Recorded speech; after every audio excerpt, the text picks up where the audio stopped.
Here we go. Morning. Good morning. Welcome to Sunday Brunch with Jared and Gina. And as you can see, we've already started eating. And drinking. Morning. Good morning. Welcome to Sunday Brunch with Jared and Gina. And as you can see, we've already. Welcome to Sunday Brunch with Jared and Gina. We're like replaying ourselves back. We really are. So yeah, we're still getting the hang of this. You know, is our second episode. You know, season 3, Return to Sunday Brunch. And for everyone that tuned in last Sunday, we want to thank you for tuning in. We had an interesting conversation. We had 2 guests. We had DJ Rashawn and DJ Ty. And thanks again for them for joining us last Sunday. Also, not to mention DJ Ty's wife, Chrissy. It was really good. So this week we decided to just, you know, do it ourselves. Just, you know, little old Jared, little old Gina. And as Valentine's Day, happy Valentine's Day. Happy Valentine's Day to everyone also. Yes. Hopefully everyone's having a really good and lovely Valentine's Day. And as you can also see, we decided to relocate. So, you know, what would Sunday brunch be without actually being in the kitchen, you know, preparing brunch? Be careful, this is hot. Oh, wow. So what do we have here? So I made a French toast bake. So it's chopped up bread, French bread, with regular French toast wash, and I baked it. And underneath is a caramelized, like a caramel underneath. So Cool. So let's cool for a second because you know we took the baby fancy. And then I don't know what you're eating. So right here, for all those who want to know what I'm eating, I mean it's not as fancy. It's not as fancy as the main course. But so what I'm chopping down on right now is baked brie, and we love baked brie here in this household. And to be honest with you, before I met Gina, I didn't have a clue or idea what baked brie was, but I tell you right now, it's delicious. So brie is a cheese, is this type of cheese. Yes. And what you do with baked brie is you take the brie cheese and correct me if I'm wrong, you know, hop in here anytime because I want to hear you say I'm not the chef. I want to hear how you think it's made. I'm not the chef. So you take the brie cheese and you take a crescent dough. And you roll the brie cheese into the crescent dough to form, I mean, to me, it looks like a bread, kind of like if you were making homemade bread. And you put it in the oven and you let it bake. And it turns out like this. It's delicious. But this time, she added some bacon to the mix. Caramelized bacon. So I took bacon, maple syrup, and brown sugar, and a little butter. Probably everything fattening and bad for you. On top of cheese. Hey, listen. If you're not a doctor, you can't tell me it's bad for me. So I'm just going to go ahead and chop in. Yeah. You're funny. So, so today we have quite a few topics to talk about. You know, just to run down the list.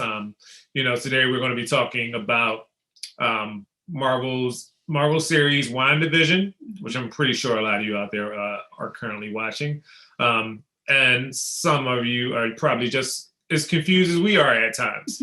We're also going to be discussing the new movie that was recently released, Judas and the Black Messiah. Yes. And we watched it last night. Now we're going to try to discuss it without giving too many, you know, spoiler alerts for those who haven't watched it yet. Also, we're going to be discussing Mr. JT and his apology. Also, you know, and last but not least, we're going to touch on this week's, you know, impeachment trial when it comes to politics. So, Gina, yes, let's dig in with a little Wanda Vision first. Wanda Vision. Wanda Vision. I don't know. Like, I feel like we finally got to the point where it's like good stuff. You know, we're seeing like some issues with the multiverse coming out. Petro, and I don't I can feel like it can go a million different directions because once you start adding in multiverse, once you start adding in other areas, you start adding in stuff like, you're bringing the X-Men universe in, you're bringing possibly That caught me off guard too. I think it caught a lot of people off guard. But and then the fact is, like, even Pedro's character, spoiler alert, okay, Pedro in this one, he's aware of what's going on, unlike the other people who are kind of like in a weird unconscious state. They're kind of aware, but they're not very aware. Okay. Because you see there's times where the lady was like, do you want me to start over? But then they are still very much like in character. But Pedro he knows what's going on. He's slipping it in there. Which is weird. Which is weird. That's one of the confusing things for Wanda Vision when it comes to me. It's like some people know and some people don't know. So and then it leads me to believe, like, so how is Wanda controlling? She's using her abilities, of course, to control everybody. But I feel like certain people, depending on how they got there, might have a little bit more awareness than others. True. I kind of believe that because you had and sorry, spoiler alert, but this is this is not from this spoiler alert is not from the most recent episode. This spoiler alert is from last week's episode. So if anyone hadn't seen last week's episode, I can only give you this advice: catch up. But the guy in the office. Mm-hmm. So clearly so when Vision, tapped his mind to, I guess, release him from Wanda's hold, his reaction was slightly kind of weird, versus the next door neighbor's reaction. Mm-hmm. His reaction was like he was like freaking out. He was like, you have to stop her, like, where's my sister? Yeah. So it is weird. Like Wanda Vision is really it's interesting, but it's like hard to keep up with it. But as you mentioned before, in in conversations that we had, and I'm pretty sure a lot of you can agree with me on this. The multiverse is really, really tricky. Like the multiverse is one of those things where it's hard to keep up with the multiverse. Oh, yeah. The fact is depending on where they enter on, if you're going by like especially the comic book era, the multiverse there's a lot to pull from, and it can get very confusing. So that's why I'm very excited with how it's going, but I'm also concerned. Sorry, I'm trying to a little. Okay. Can we see your face? Yes, you can see my face. We're working. Sorry, folks. We're working on different angles here. Different angles. We're trying to be as professional as possible. We're working on different angles here. Okay. All right. Yeah. Yeah. So the multiverse is just one of those tricky things, and I'm gonna be honest. I think probably the second episode into Wanda Vision, I was ready to give up. I mean, Gina and her understanding of the multiverse was fully invested. I was ready to give up, totally ready to give up. But as things have gotten more interesting, and I've seen quite a few people on my Facebook feed that were 3 episodes in and was ready to quit. Yeah, it was like, what is this crap? Like why is it old sitcoms? But I like the old sitcoms. Like for me, the old sitcoms are a little bit more like, I don't know, it gives it a little more creativity. Like everything, like honestly, it's bad enough that, nothing is really new right now. Everything is something else. Everything else is something else created.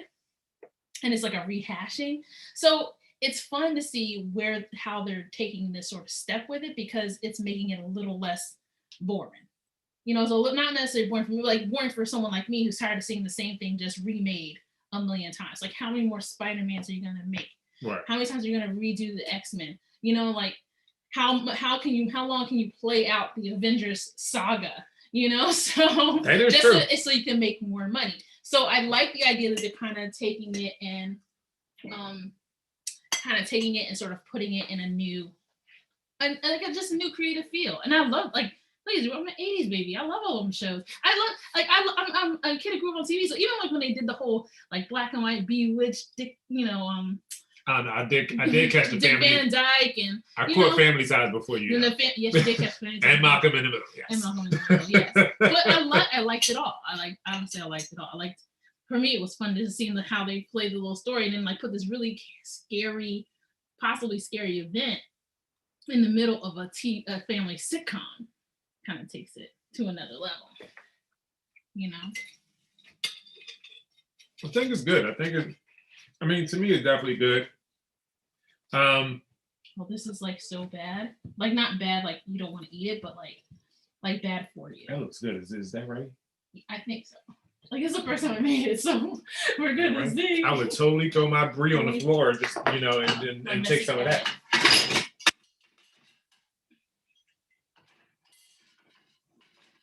It's Valentine's Day. Let's do some pretty plates, even though we don't really celebrate Valentine's Day.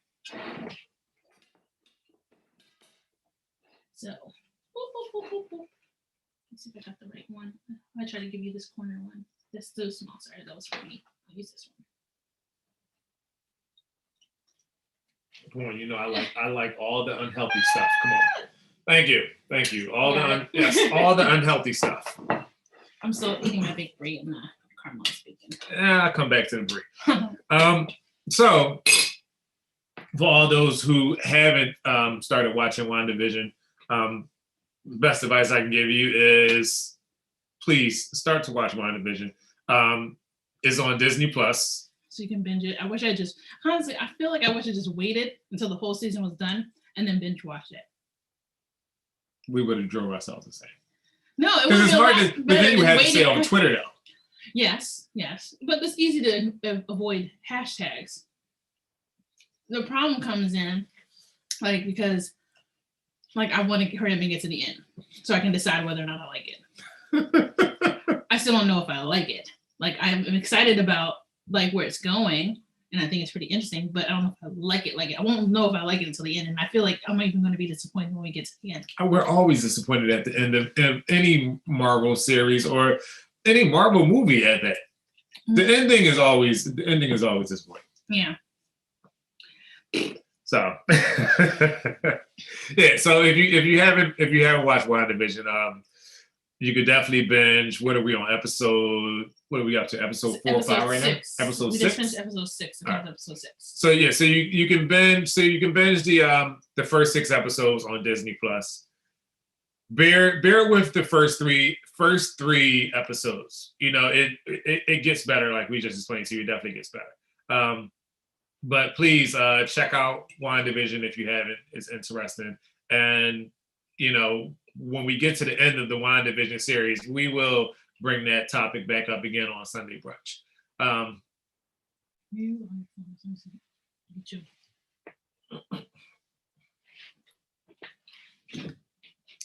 So I think I think next I want to get into Mr. JT.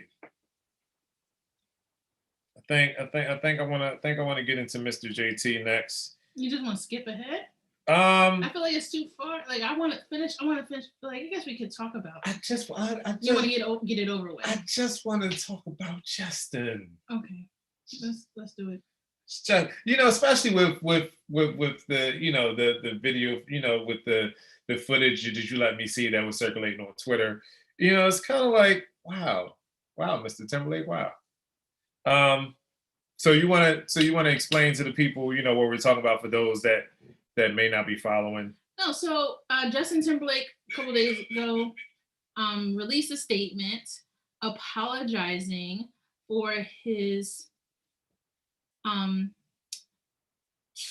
misogyny and use of white privilege and all that over the years, in regards especially to Janet Jackson and Britney Spears. He mentioned them by name, and so he mentioned them by name, and the I don't know, it's kind of lame. I feel like, so I could actually you have this my phone's up here, so I can't really read the statement from Justin, but he literally said he wanted to apologize and then he was going to do better. You know, the basic, the same old, I'm sorry, fake I'm sorry, from Justin, that they, you know, from every white man that gets caught up in something right now is like, I'm sorry and I'm going to do better. But meanwhile, there's no actionable response to it. There's no actionable steps he's saying he's going to take. There's nothing he's doing in particular that's any different than before.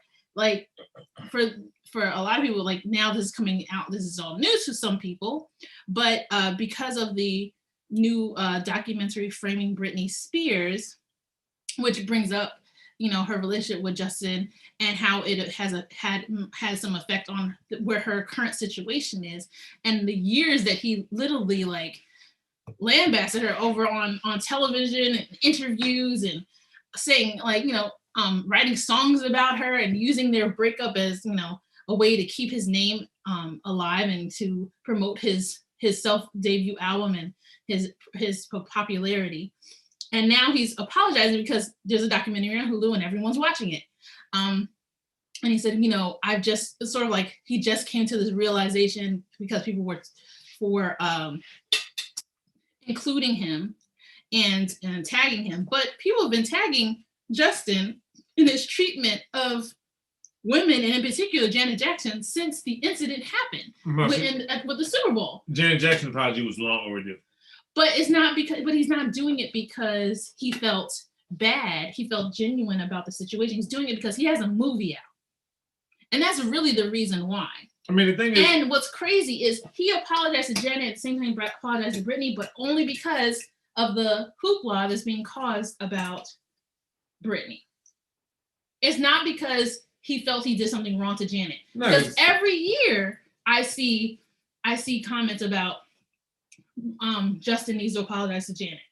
Every time the Super Bowl is mentioned, Janet is brought up. Every time he has a new album or a new single, Janet is brought up. But he did not decide to apologize until the Britney documentary. To the point where the apology, it benefited him. Well, because I feel like apologies aren't even real apologies if, one, it's written, you know, two, you didn't say it to the person's face. You know, it's like, to me, like it has to equal, the apology has to equal the damage that you've done. So if you write an apology, then that means that the damage you did was non-existent, basically. You write an apology and don't even say it to the person's face, or even go on camera and apologize. As many times you went on camera to sometimes gaslight Britney, you know, like as many times as you went on camera, use her as a joke. Like you saw the feed. I'm gonna have to make sure we share it at some point. Where it literally, like he would do interviews. Him and Christina Aguilera did a joke about Britney Spears with a weird blow up doll. I mean, you know, like every chance he got, he was trying to throw her out there. And the crazy thing about it, for him to do it in a Instagram post of all things, it deflates the apology. It's not an apology. It's a non-apology. It definitely is a non-apology. And you know, I at the time when you showed me share the footage and everything with me from off of Twitter. You know, at the time, I didn't even know, you know, the whole Cry Me a River song was about Britney, because like I said, you know, I liked the song back then, but I wasn't into, you know, following, you know, the pop stars and what was actually going on in the entertainment world.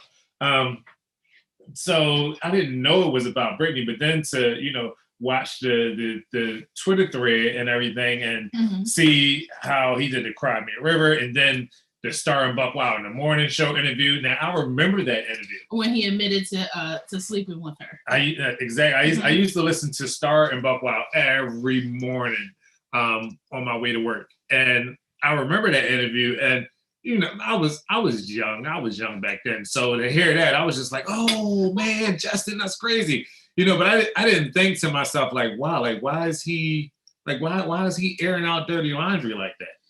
Well, I think, like, honestly, like there's certain things that happen. You're a kid, you know, like realize they were kids when all this happened. He was like, you know, barely in his 20s when a lot of this happened. So it's like, It's kind of like one of those things like, yes, you know, it's deplorable, it's gross, but then you also know like youthful like mindsets for some people are just, they're not there to realize the ramifications of, locker room talk. And also you add in the time frame in which this happened, so that's why I feel that now he knows better. He's a grown man with children, so he knows better than to just sort of like make this like not a big deal. So for me, it's like you need to do more than just, I'm sorry and I'll do better. You need to put that into action. Put your money where your mouth is. Start actually doing things. And go to that woman's face and tell her that you're sorry. Like tell her you're sorry to her face. Like you didn't have to tell the rest of the world you're sorry, because the apology really isn't for us. It's supposed to be for the person who you wronged. His actions, the way he wronged both of them, his actions put their careers in bad places. Mm-hmm. Yeah. And it might have. Wow, he basically. I haven't seen the full documentary, so I don't want to like say how it might have played a part in her mental state. But I mean, I'm pretty sure, like, especially Crimea River, the video where he used her likeness and added in like maybe she's crazy and all these weird, messed up like phrasing to her, and he knew it was about her. And then to know, like, especially like people went in on Britney when they broke up, and the way that he made it seem like she cheated. And all that, like one woman literally called for her to be shot.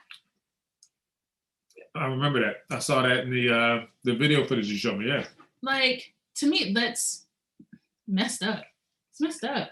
And like I feel like your apology is supposed to equal the amount of wrong that you've done. And he's done a lot of wrong. It is the fact is we live in a country where and not even just we live in a society where apologies can be lame, especially depending on who you are and how much money you have. It's a lame apology. It's not even an apology. It's not even an apology. Yeah. So that's how I feel. I'm definitely I'm definitely not on JT's side with this one. Sorry. Definitely not. Yeah. So you wanted to jump to JT. Now you got me all in like I can't stand people mode.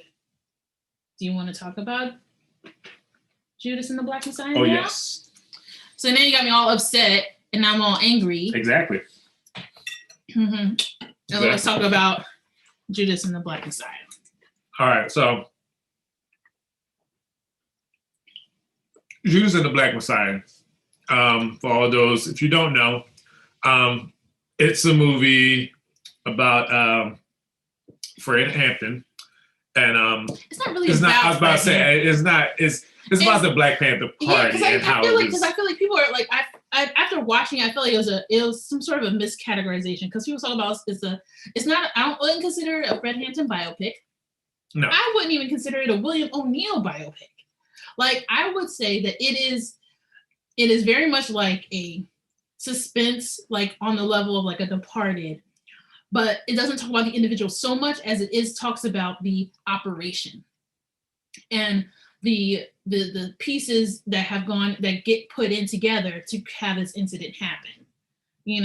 So realistically, it's about the infiltration of a Black political organization by the government to then assassinate the leader of that organization and essentially stop the revolution. Stop support for Black people and the programs that they have. And that's really what it came down to me, like, because I feel like I felt like not necessarily a disservice. I do feel like there wasn't a lot on the personal side of the person who is supposed to be the main character, which is William O'Neill. But I don't want to criticize it too much, because I feel like, not saying I don't want to criticize it too much, because I feel like there's definitely a space to criticize pieces. There's parts of it that worked, there's parts of it that didn't work. For me, filmically, like cinematically, I felt it was beautiful. I felt the shots were very well thought out, very artistic, mm-hmm. but still a plain view image of a film, so people could follow in. Like that first scene with William O'Neill. Spoiler alert. Spoiler alert. But the first scene with William O'Neill running back and forth between the bar, the very first scene where we meet him, mm-hmm. and it's like tracking him back and forth, I felt the sort of anxiety, and like he's like, I should do this. No, I shouldn't do this. Yeah, all right, we're doing this. Like so, like I enjoyed like I said, enjoyed some of the shots. I feel like, and this kind of messed up because like I know that people don't want to think of they don't want to think of this I guess the snitch, the bad guy, they don't want to have him be exalted or people come up with any sort of, oh, it's okay that this happened. But I feel like it would have been a little nice to see a little bit more because the man killed himself over what he did. Okay. In the end, you know what I'm saying? It's like not in like you don't see it in the movie, but in real life, the man killed himself. He was a tortured soul, and he was just not even that, but he was young. And we get confused. Like in the film, they're both the main characters. Most of the characters are played by people who are like 30. Lakeith is like 20, 29. You know what I'm saying? And Daniel's like 30, but the parts that they're playing, Fred Hampton was 21 when he got killed. Yeah. He was 21 when he was assassinated. Early, yeah. And the main character, William O'Neill, when he got recruited, he was 17. 17. He worked for the FBI for 3 years. So he was like 20 when Fred Hampton was assassinated. So these are like heavy, heavy issues that, for lack of a better word, kids are having to deal with. I was just about to say, like, I didn't even understand. But you can't tell that in the movie because they're played. Almost all the parts are played by people who are well into their adulthood. So right. So you look at you're not looking at that part of it, But it's like but then it's like it all depends on what the artist's focus is. What is the film's focus, and is the focus on the fact that they're young? Is it focused on the politics? No. It's focused on what happened to them, I think, more so. And the systems at play that helped facilitate the assassination of Fred Hampton and essentially not necessarily demise, but definitely the crippling of this major organization. Oh, yeah, because even in the movie, and I'm sorry, spoiler alert again. Ain't nobody gonna watch it. They want to they don't want to get spoiled. Even in the movie, so when Fred Hampton got locked up, and their first attempt to cripple the organization was to lock him up for something petty, which what was just like, what did it, $70 of ice cream, stolen ice cream. And I saw to me it's like, and it's been a while since I've read all of this, and so I still feel like the timeline is off a bit. Something is off because I remember this is the right before, the months before he was assassinated. There was the Chicago 7 trials going on, right? And he was literally acting almost as like a de facto lawyer for Bobby Seale and giving him legal advice, while this was going on. So there you go. So he was while this was going on. So, but they don't mention any of that. But I think it's because like when you start dealing with film, you have to sort of streamline a human's life and all their actions to make it easy to watch. Right. I think I'll use some power on my phone, so I didn't realize it was almost out.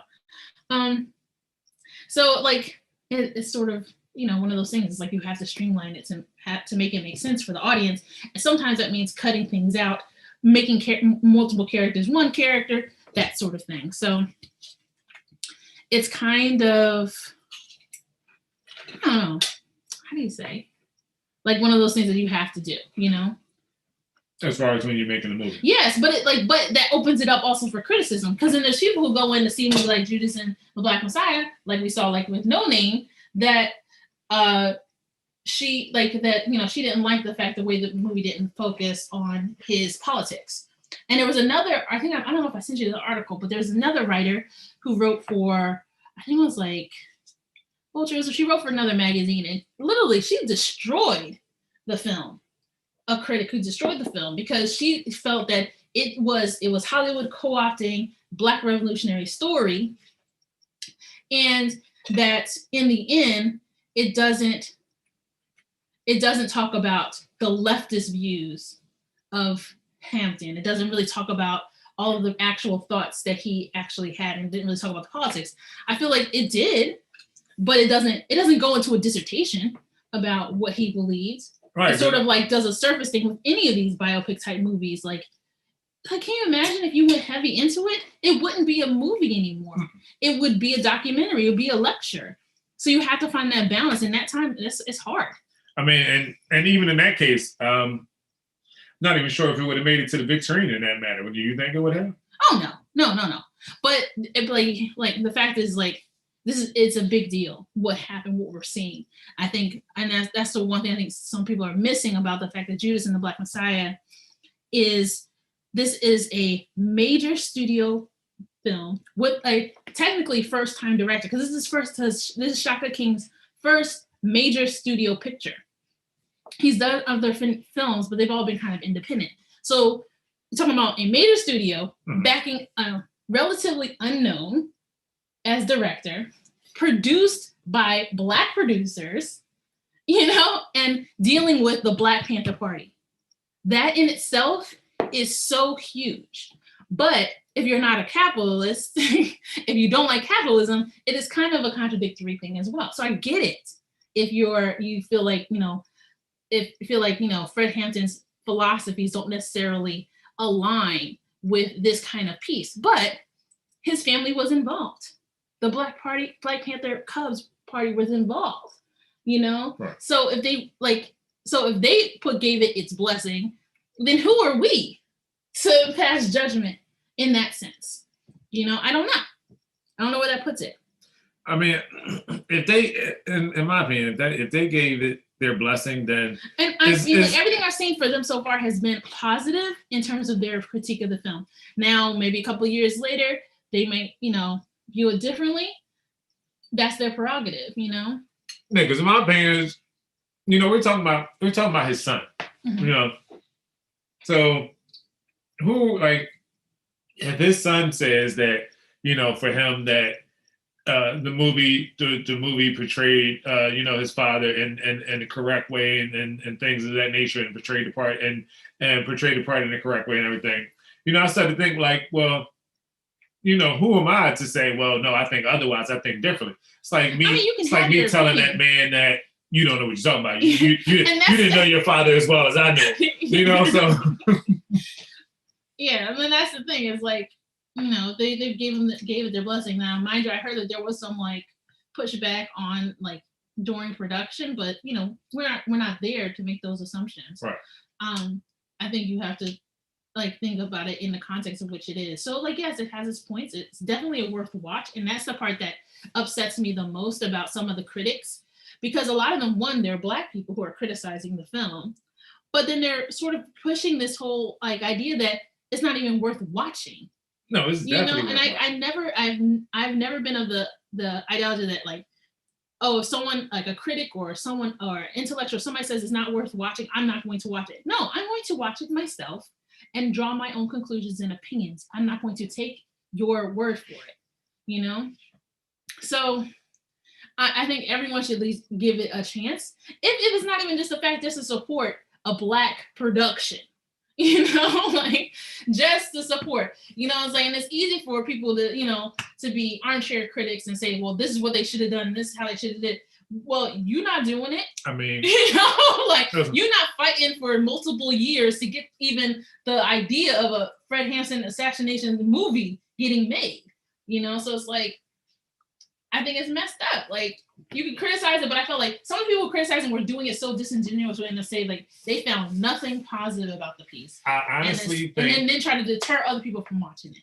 I mean, in my opinion, I honestly think because of the people that were, behind getting the movie made and behind, bringing the actual vision to the big screen. Keep talking. I'm gonna get the cord for it. I actually think that when it comes to supporting this movie, we should support this movie the same way we supported Wakanda Forever. Yes, and the thing is, Ryan Coogler directed Black Panther. Okay. He produced Judas and the Black Messiah. Yeah, so it should have been the same support. Even more so, I feel now because it's COVID. Well, yeah, and it's yeah. Even more so now that because they didn't get the theatrical. They got a theatrical release, but I didn't even get to try this. And does it need syrup? It actually is good. I didn't need syrup with mine. But you know what? You can still. I feel as though it can still get the same support as Black Panther because even though it's COVID, so you know we can't flock to the movie theaters as we could back when Black Panther came out. But it is streaming on HBO Max. Mm-hmm. You know, and even if you're one of those people that, you know, I get it, times is hard right now. You're like, okay, well, get the trial. I can't add another stream service right now. All right, listen, get the trial. The trial is a 7-day trial. Get the trial. Watch Judas and the Black Messiah, and then cancel your trial. Cancel your trial. You know, it's Black History Month. You would have then supported, you know, a Black project, a really good Black project, because I loved it. The one thing I did find a little disturbing though is that the fact that so now there's a GoFundMe for Hampton House, which is the house that Fred Hampton grew up in. I saw that circulating. Yeah. So like last I checked, they were close to their $350,000 ask, and to me, like from what I understand from reading an article on GQ, Jay-Z gave half of his fee for doing the song on the soundtrack. He gave half of his fee to Nipsey Hussle's estate for his kids, and then the other half went to Hampton House. So I mean, it's either he must not have that much in the fee. I thought I was thinking that Jay-Z gets at least 100,000. I mean, hey, like, listen, you're not I can go in on Jay-Z for days, but you're not gonna get me to talk about who on the live feed like that, unless you want to go viral for all the wrong reasons. I can talk about some Jay-Z in a minute. But to know that there's so many heavy hitters like supporting this film and supporting the soundtrack and supporting the message, I'm still confused as why the house isn't paid off. That's the part that I don't understand. Like, but I don't know. It's Black History Month. It is. But another reason why I refuse to go in on, you know, the whole Jay-Z thing. You know? Now, our first March episode, then it may be something different. Look, I don't know if anyone else is, but for me, like, I always want to make sure that I'm pushing, like, during Black History Month in particular. Not say like Black History Month is like, Black History should be every day, but right, it's something we should do all the time. It's like it's one of those things that just like you just make a point. Okay, I'm gonna just try and uplift our people. Even if it's just for this month, and try not to bash anyone. I have a very hard time doing this, especially if the people, Candace Owens of the world. You know, like I try so hard not to bring like, look, it's just more like you can't say nothing nice, don't say anything at all. But sometimes it's very, very difficult. I mean, to say nothing at all. I think in that case, you know, we can make an exception. No, it's Black. Black. It's our holiday, so all the Blacks get the holiday. All right. Okay. You know. All right. Everyone Black gets the holiday. All right. But then, you know, March, it's on. It definitely is. It's on in March. It's not. And around winter, I'm just not going to acknowledge her existence right now, which y'all know may be worse. It may be worse. That's another one I could talk about for days. Yes. Well, like we only got like 15 minutes left. So 15 minutes left. Let's talk about this impeachment situation. Yeah, let's go ahead and talk about the impeachment situation. Let's just do impeachment. So of course they acquit Trump, which we kind of guessed that was going to happen. We knew he was going to get acquitted. But I said the weirdest points of all of it is like you just know, okay, people are gonna like go down the party line, and there's gonna be a few people who decided to stick to their conscience. But then to have Mitch McConnell go on like and say, yes, Trump is responsible, but my hands are tied because constitutionality, blah, blah, blah. Like it sounded so like backwards. It's backwards. So the fact that we talk about the same man who said, listen, let's push this thing back a couple weeks. let's wait. Let's Give him some time to prepare himself. And which basically was, hey, let's wait until after Biden gets sworn in, and then I'll have a new excuse. Trump is long and gone, and I can use that as excuses why we can't try him. Exactly. But listen, Mitch McConnell is one of the most strategic 100-year-old people I know. I thought it was like 500. Probably, maybe.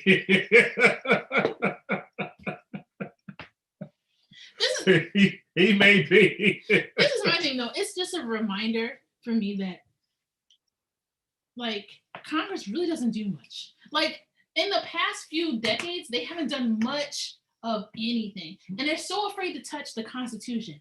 Like, they think the Constitution is, like, infallible. Like, you can't touch it. Now, the whole point was it was written the fact that it is fallible, and that's why you can add amendments. But you know how long it's been since we've actually changed an amendment? We've actually added an amendment to the Constitution? I'm guessing maybe... I looked it up. About 4 or 5 decades. So the last amendment was actually pushed in 1992. It was actually ratified in 1992.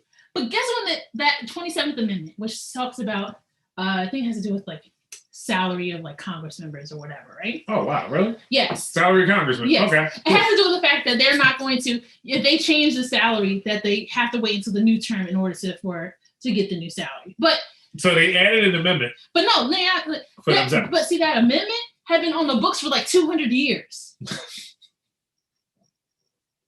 That amendment was pushed in 1780 something, right? It was like one of the first drafted, so nobody wanted to touch it until no one touched it until 1992, and that was the last time we had an amendment ratified. That's crazy? Crazy. I mean, all I can say is maybe, because the Constitution was something that was drawn up by, our forefathers, So I'm not your fathers. No, they're not. No. But but basically, I think people see that as like the one thing in history that shouldn't be touched, or they're scared to touch. But the whole thing is, it was written to be changed. That's why they have the amendments. But it's like now it's become this sort of thing that it's the Constitution, so we don't touch it. And I don't know where that came from, because like that's not how it was written. That's not how it was designed. The idea was it was a framework so they can continue to build a more perfect. Yes. Like many other things in history. Yes. Yeah. So to me, it's like now it's like this idea that the Constitution should never be touched. And I don't know where that came from. I don't know where that mindset came from. And like there's still amendments that haven't been ratified. They're just sitting out there floating. Because no one wants to stop them. Because they don't want to do their damn job. I mean, well, listen, we learned one thing that's and we learned this from watching TV. Madam Secretary. And we also learned that the same thing actually happens in real life. Which was every day doesn't become almost a nuclear attack. That's the. I don't think so. At least we don't know. Yes. We don't know. Every day we could be on but what was it? Russell Jackson set up an appointment to go. Yeah, we talking about Madam Secretary. We are, but it has to do with real life. It has to do with real life. All right. So Russell, I don't know how you can do a fictionalized. Okay, let's go. Let's do it. So Russell Jackson set up an appointment, his lunch, whatever, to golf all day with the senator, catch the senator on the golf course. Yes. And because he hates golf, but he knows that's the only way that he can. Right. Mm-hmm. And we both kind of looked at one another. It's like, wow, like being in Congress is like the only job that you can have where you can actually take a whole day and do golf an entire day. The fact is that during the impeachment trial, there was times where like 15 senators weren't on the floor during the trial. I wonder where they are. But this is the thing. Let me have a job, a full-time job, and then not show up for one of the most important points of my job. And like, that's just okay. Well, you know why they didn't show up. I know that. It's like, oh, I just don't want to be a part of this. I'm not gonna come into work today. No, I'm not. Do we get to dock them for that day, or they gotta use a personal day or something? Oh no. I mean, wait, do college people get AL days or? I'm assuming they have to get. They make it AL days. Maybe it was a sick day. A sick day. Sick day, you know. I mean, listen, we are still in a pandemic. Maybe they get COVID leave. No, they don't. Okay. All right. You know, I mean, you know, the whole work from home thing is still in place, right? Work from home. Not for Congress. They all got vaccinated. Work from the golf course. Work from Panera Bread. No. Okay. No, sir. I tried to help their cases. Mm-hmm. I feel like there's something else we wanted to talk about today. I feel like it was too. Because you got me all discombobulated because you wanted to jump to Justin Timberlake. Because I wanted. And I didn't want to talk about him just yet. Because I'm all agitated. Now I'm all agitated. Because of the Justin situation. So now everybody gonna get it. I mean, there's nothing left, sir. I can't think of anything else. I mean, you know who I wanted to talk about, but I got all that. I got my issues with No Name off my out of my head yesterday. So, you know, I'm cool at this point now. So. Yeah, and that's a shame. Honestly, I feel like the whole No Name situation is just sad in itself. I think on her part it was just bad timing. I think it was bad timing, and it was just responding. It was just responding at the wrong time, and then responding the wrong way to a tweet that really didn't even call for a response. That was just a person trolling her, trying to get under her skin. Let me just tell you, this whole thing with No Name has reminded me that my age, I'm falling out of what is popular. When you find out there's a rapper floating around by the name of No Name. Yeah. It's I can't keep up, okay? And that's when you know you're starting to get up there in age. Because I can't keep up with the artists. I can't keep up with the social media apps like Discord and Clubhouse. I'm still trying to figure that thing out. I don't know. How is this supposed to work? Am I supposed to just listen to people talk? I had no idea. All I know about Clubhouse at this point I don't see their faces. I just hear their voices like radio. That's what it feels like. It feels like radio. And you can help people skip the line or something like that. I don't know, but yeah. And according to Nas, off of the Judas and the Black Messiah soundtrack, apparently, he told people stop snitching or whatever on Clubhouse or whatever. So I don't know what goes on Clubhouse because it's hard to figure it out. No, yeah. I mean, I just sit there and I hear people. I mean, I guess you're supposed to raise your hand when you want to talk, but I feel so uncomfortable. I don't know. I'm afraid. I can't even TikTok. I can't even TikTok properly. No. I don't think I've created at least one single TikTok. I made one video, and I was I can't put myself on camera like that. I don't know. I just I don't know. It's especially a young person's game. Not say it's a young person's game because there's some older people who've really gotten the hang of it. Yeah, sure. But I feel like you have to focus on one social media app that you could figure out all the way through because every day there comes out a brand new one and I've had Clubhouse on my phone now for almost a month. I still don't know how to use the damn thing. I still don't know how to use it. And I downloaded Discord for the kid and I still can't I mean, I don't even know what Discord is. I downloaded Triller and never used it. I mean, I stopped at Instagram. When it comes to social media platforms, I stopped at Instagram. I just go on what is it, Snapchat. I go on Snapchat to take funny pictures with me and the boy with the filters, and that's it. Even you don't even post the Snapchat though. You just use the filters. You don't even bother posting on Snapchat. No, I don't post on Snapchat. Even with music, and it's kind of bad because I'm a DJ, but even with music, I think I stopped paying attention to a lot of these new artists because it's hard to keep track of little this, little that, like little TJ, like little it's so many littles. Lil Pump. Yeah. Lil Baby, the baby. All right, it's too many babies. But see, but now last baby I knew was Lil Wayne, Weezy F baby. But you like, but this is the point where you start sounding like your parents, though. Okay. Like seriously, because like. But our parents did tell us that one day my mom told when me you grow up to have kids in your home, one day you're going to understand. And yo, I understand. I understand. Okay. Like it's just different. It's just different artists. But in the end, it's the same story. Because they used to talk about us and my mom said, but she's like, that's not real music. Disliking our music. Garbage. I remember saying, like, I don't want to hear it. Put your headphones in. I don't even know if that counts as music. Like, so I get it now.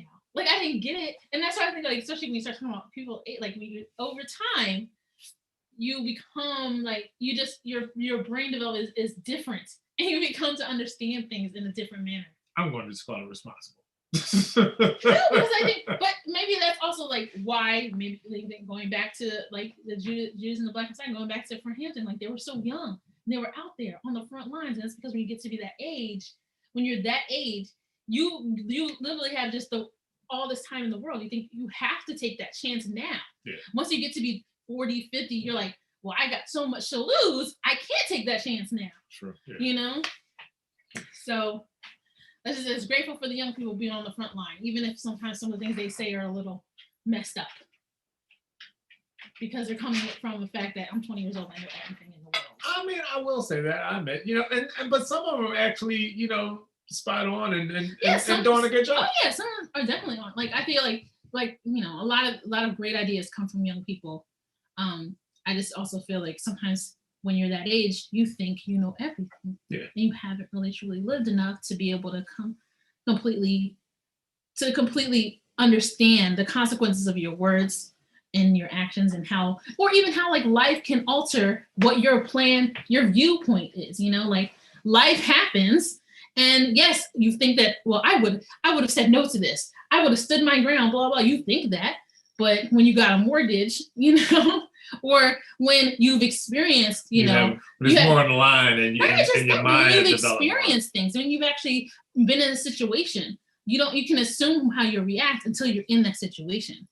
So I think like sometimes time definitely puts things in a different perspective. It truly does. I mean, it truly does. Like I we laugh and joke, but I tell you a lot of times, when we start to talk about, certain things and certain topics, and I tell you a lot of times, like, oh yeah, the 21-year-old me would have did this and would have did that. Oh, yeah. I'm like, but now 20 years later, and I'm like, no, I just don't. It's like, why? Like, so I mean, and that goes hand in hand with even Valentine's Day. Like, we don't really celebrate Valentine's Day. That is true. But when we first got together, that is true. That was something we used to do. I mean, now we got married. I'm like, Valentine's Day. Why am I celebrating Valentine's Day? Like, I love you. I mean, I think we used to celebrate Valentine's Day a lot when we first got together. I mean, that was just you. You were trying to impress me. You were trying to woo me. Okay, like, look, we got 2 minutes left anyway. I don't want to go down this road with you. What is telling everybody how you used to woo me? This imaginary like dialogue you used to woo me about your head about what the history is. I'm not gonna go. That's why LT. That's why like what is it? That's why Jeffrey Osborne is one of our favorite singers. As a couple, because woo woo woo. You used to woo me like I mean, on that note, there's no shame in the game. I love you for that. You're just making stuff up now. You're just making things up. Like, when we first met, and okay, you're gonna go there again. You're gonna make up this story. What story? And retell this made up story. What? How we first met? You took me out and stuff like that. And, oh my God. Okay. Let me clean up. Our child is getting up. You were. And I want him to see his father fine perfectly. You were inviting me to like special screenings and stuff like that, right. just to get me to go out and with you and stuff like that, so we can put the survey in the freezer for me, please. No, yeah. So we done. No, all jokes aside. It was we were both playing hard to get one another. So, but we both finally like eased up and whatever. You mean me. Sir, like, I love this revisionist history. Thank goodness it's Valentine's Day. Well, here you have it, folks. 10, 11 years later after being together, you know, and then 6 years of marriage already in the books, going on year number 7, you know. Yeah, let's see if we can make that. If you keep telling lies, we may not make it there. Still not right now, though. Just crazy. You know, say goodbye, everyone. I think I hear the baby stirring, which that's our alarm. Our boss Yes, that is our is cue. up. So we got to go and take care of the little one. Thank you for everyone for joining us. Be sure to follow us on YouTube. Like, comment, and subscribe. And we'll see you next week for Sunday Brunch.